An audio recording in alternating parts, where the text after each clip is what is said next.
Do you enjoy getting away from the hustle and bustle of city life? How about spending time outdoors, hiking, walking, and watching wildlife? How about seeing historical landmarks and learning about historical people? Let me walk you through my vacation throughout South Dakota, Montana, and Yellowstone through various points of interest that will invite you to plan your own vacation. Let me first take you through a few points of interest in South Dakota. One place we stopped was 1880s town in Murdo, South Dakota. It is famous for a few things, including its Casey Tipsy Museum, who was a famous 9-time world champion rodeo cowboy.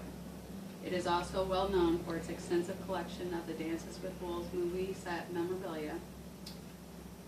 But what it's most famous for is its extensive display of historical buildings that you can walk through still. There is also an extensive collection of Indian relics and antiques. Another point of interest is Wall Drug, located in Wall, South Dakota. It is well known for Western items, authentic native South Dakota jackalopes, art, and unique souvenirs. Another amazing, well-known point of interest is Rapid City, South Dakota.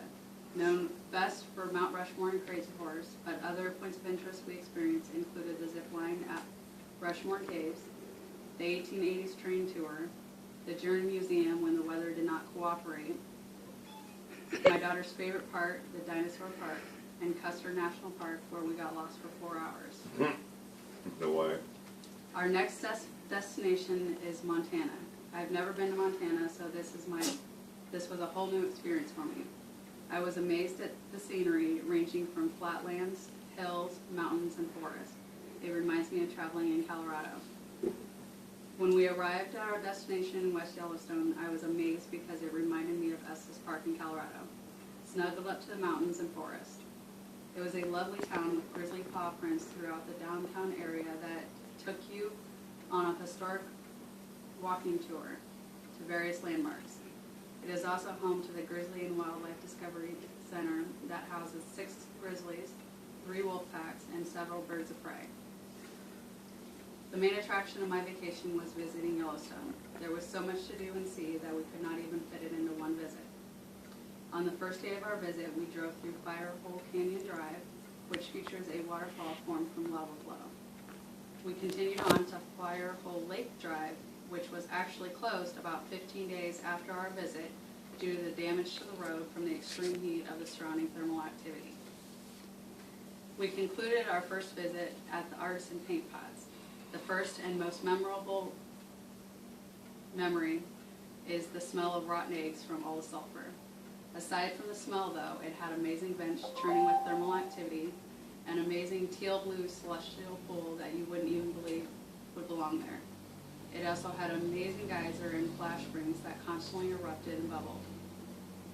On our way out, at the end of the day, we encountered a buffalo munching on grass half a foot from the road, 2 elks about a half mile away, also munching on grass and crossing the road in front of us.